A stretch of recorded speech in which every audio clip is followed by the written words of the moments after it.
that, what does one do when one encounters or feels that what he's doing every day is meaningless. And he's seen the truth, so-called truth, or at least has a glimpse of it, or a sense of it. And after that, you are supposed to perform the mundane, which you're not interested in. You've been disinterested in that. Not everybody can go into a jungle and leave everything and follow what one's heart is telling you. How does one strike this balance between realization of truth, realization of what is to be done with life, versus what life expects you to do?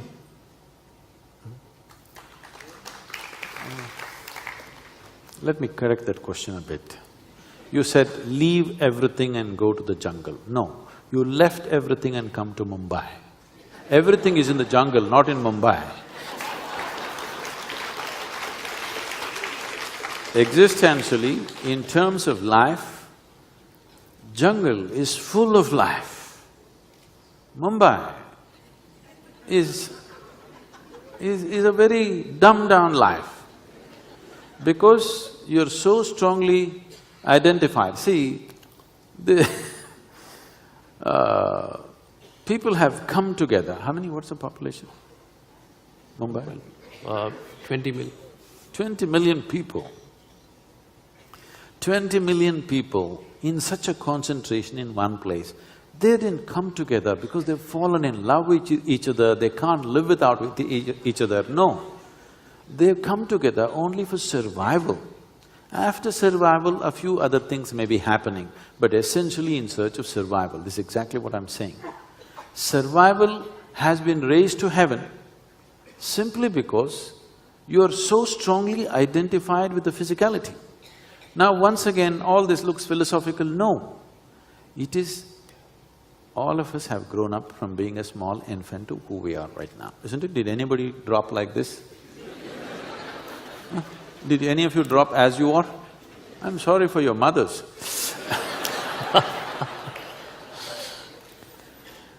So, you clearly know this is something you're gathering. Whether you gather a decent amount or an indecent amount is left to you, but it is gathering for sure.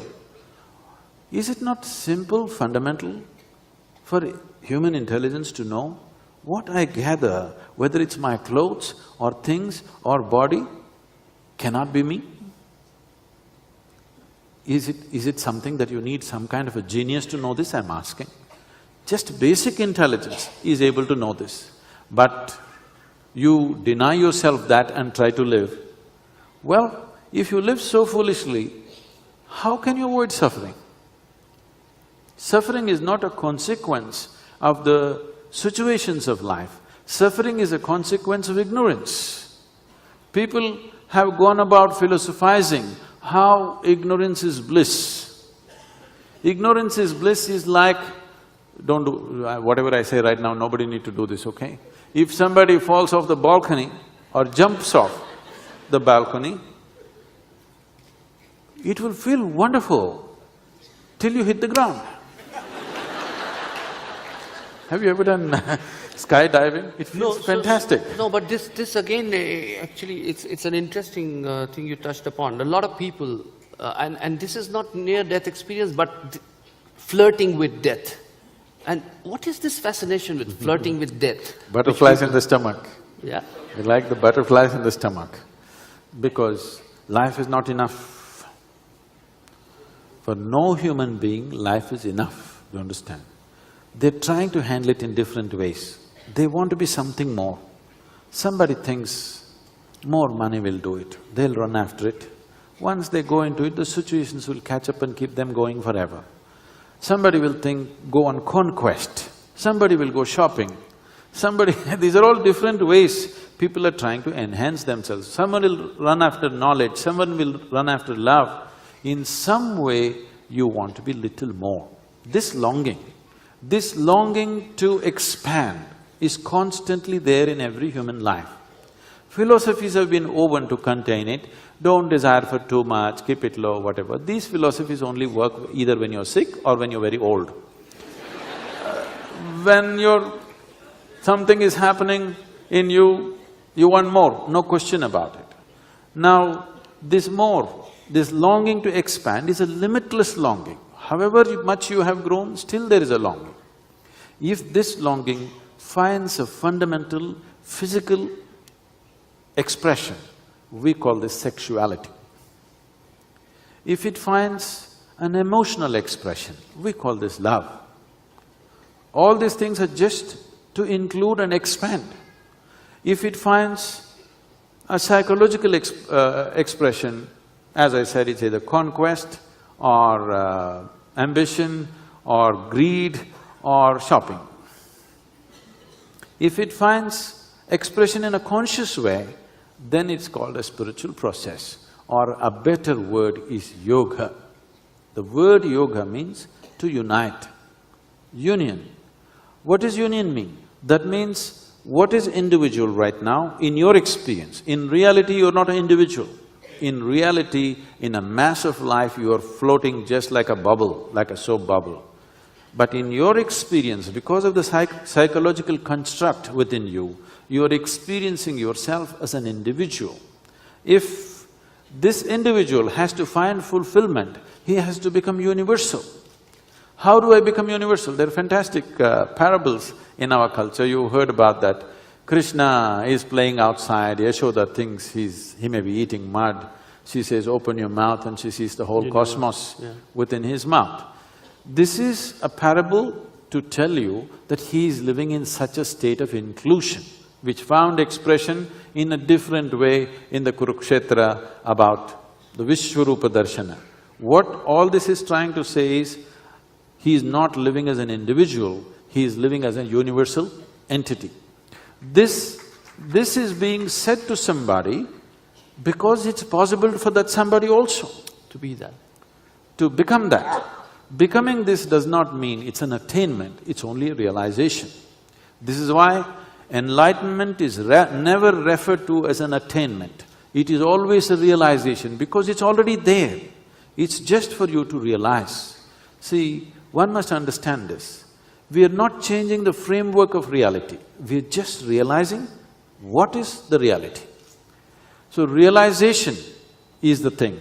It is not an attainment, it is not an accomplishment, it is not like you went and sat on top of a mountain. Now, people withdraw.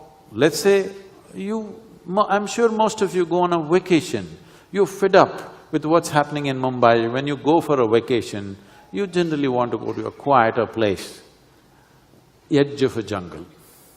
But there must be a resort because your body has become like this, you cannot live in the jungle. Believe me, most of you, if I make you live in the jungle for 5 days, you're finished. You won't be able to take it. I've had this experience of, for weeks on end, I'm by myself, eating off the jungle and living off the forest. It takes a different physicality and mentality and above all, an inner strength to be there. Just the body itself is not ready because it's gotten used to a certain level of comfort, which is an unnatural level of comfort. Everything, people are allergic to trees. It's becoming a big thing. In United States, whoever you ask, they're allergic to trees, allergic to grass, allergic to sunlight. I think it's beginning to happen here also, because people are living in enclosed incubators, maintaining the right kind of temperature for their comfort. So when you live like this, the physical seed, the seed that your parents gave you, the seed which is carried for millions of years, you're weakening this. When you live like this, the next generation will be definitely weaker than the way you are physically. As it is, if you compare yourself to any generation of the past, we are the weakest generation ever physically. Never before human beings have been this weak in their body. Never before it's been so that they can't eat a full stomach and digest whatever they eat. Today, everybody has to count how much they're eating. If they eat little more, there are problems. So we are the weakest generation ever. We have done this to ourselves. And this is the seed, we're going to pass it on to the next generation and the next generation. Because the nature of physicality is the 5 elements. The more you're in contact with the five elements, the stronger and more robust this body will be. Creating a robust body is an important part of spiritual process, because if your body has become an issue, right now, right now your back is aching. I am talking about enlightenment. Are you interested? Even if God appears, you'll say, my backache should go. Just look at all the prayers. 99% of the prayers on this planet are, give me this, give me that, save me, protect me, isn't it?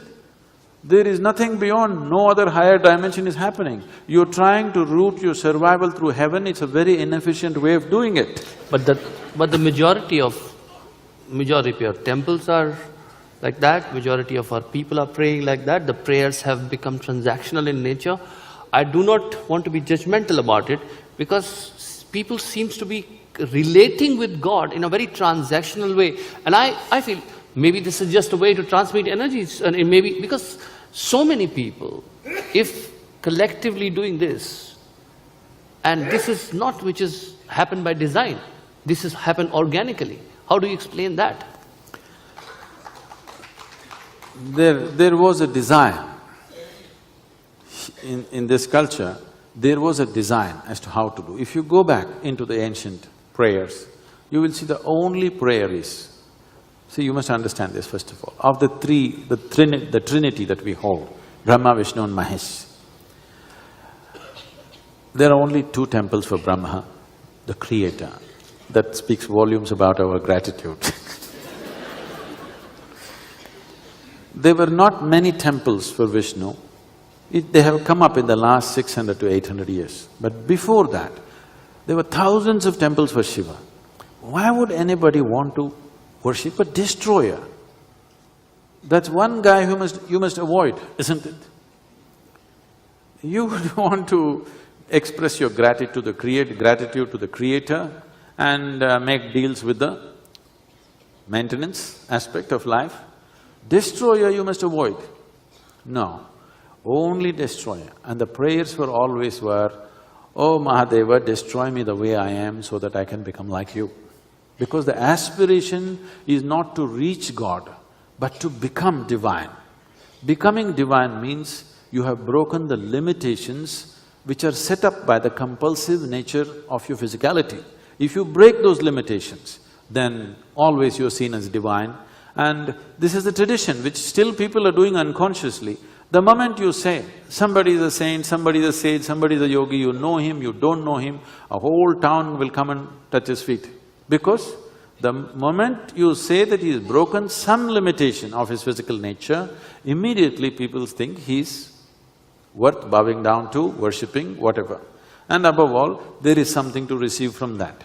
So essentially, the whole culture was designed to be spiritually oriented. Spiritually oriented need not necessarily mean going into the jungle or whatever. It simply means that you are living a full-fledged life. See, your physicality will not go away, it's here. It will not go. It is just that the compulsions of physical nature are gone and you are exploring the other dimensions of who you are. What I would like to say is, anyway we are here, and it is also a fact, anyway we will die. Is that okay? It's not my wish, I'll bless you with a long life, but even with blessing you will die. Yes, maybe others have told you, if I bless you, you will not die. I'm telling you, even if I bless you, you will live well and die, but you will die. Now, before you fall dead, is it not important? Is it not important that at least you know this piece of life in its entirety? You may not know the cosmos, doesn't matter, but at least this piece of life in its entirety, full breadth and scope of what this is, you must experience. If you leave this place without even experiencing this life, you're not only an unfulfilled life, you're a wasteful life. So whatever social philosophies we will evolve, leave that aside. Just look at it in terms of life. Do not call your job, your family, your entertainment, your holidays as life. Life is here. What is throbbing here is life. This is just activity, this is just arrangements we make. All these arrangements we made only for the well-being of this life, isn't it? So if you go away without experiencing the full depth and dimension of this life, it is a wasted life. So spiritual process means just this, you want the full cake, you are not willing to eat a cut.